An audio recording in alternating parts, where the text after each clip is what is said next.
Hello guys, അപ്പോൾ ഇന്ന് മേഗിയാണ് ഉണ്ടാക്കാൻ പോകുന്നത്. അപ്പോൾ ക്ലേ എടുത്തിട്ടുണ്ട്, പിന്നെ കാർഡ്ബോർഡിൻ്റെ പോലത്തെ പാത്രമാക്കാൻ വേണ്ടിയിട്ട് അതിന് ബ്രൗൺ കളർ കൊടുക്കുന്നുണ്ട് പാത്രത്തിന്.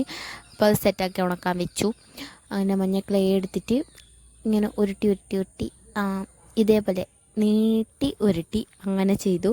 പിന്നെ കുറേ ഇച്ചിരി കുറേ നിറച്ച് നൂഡിൽസ് പോലെ ആക്കി. അപ്പോൾ ഇന്ന് നല്ല കോൺഫിഡൻസ് ആയിരുന്നു. അപ്പോൾ ഗ്രീൻ പീസിന് ഞാൻ പച്ച കളർ ക്ലേ എടുത്തിട്ട് ഉരുട്ടി ഇങ്ങനെ ഇട്ട് കൊടുത്തു. പിന്നെ ക്യാരറ്റും ചുവന്ന ക്യാപ്സിക്കവും പോലെ സൈഡിൽ വെച്ചു കൊടുത്തു. അപ്പോൾ കുറച്ച് നല്ല ഭംഗിയുണ്ടായി. അപ്പോൾ ഞാൻ ആ ഫോട്ടോ നോക്കിയാണ് ചെയ്തത്. അപ്പോൾ ഒന്ന് ഗാർണിഷ് ചെയ്യാൻ വേണ്ടിയിട്ട് ബ്രൗൺ കളർ വാട്ടർ കളർ കൊണ്ട് ഞാനത് ചെയ്തു കൊടുത്തു. അപ്പോൾ ഇന്ന് എനിക്ക് നല്ല കോൺഫിഡൻസ് ഉണ്ടായിനി, ഇപ്പോഴത്തെ പോലെയല്ല. അപ്പോൾ ഇഷ്ടപ്പെട്ട എന്തായാലും ചാനൽ സബ്സ്ക്രൈബ് ചെയ്യണം. അപ്പോൾ ഇത്രയേ ഉള്ളൂ. നിങ്ങൾക്ക് ഇഷ്ടപ്പെട്ടെന്ന് വിചാരിക്കുന്നു. അപ്പോൾ അടുത്തൊരു വീഡിയോയുമായി പിന്നെയും കാണാം. ബൈ.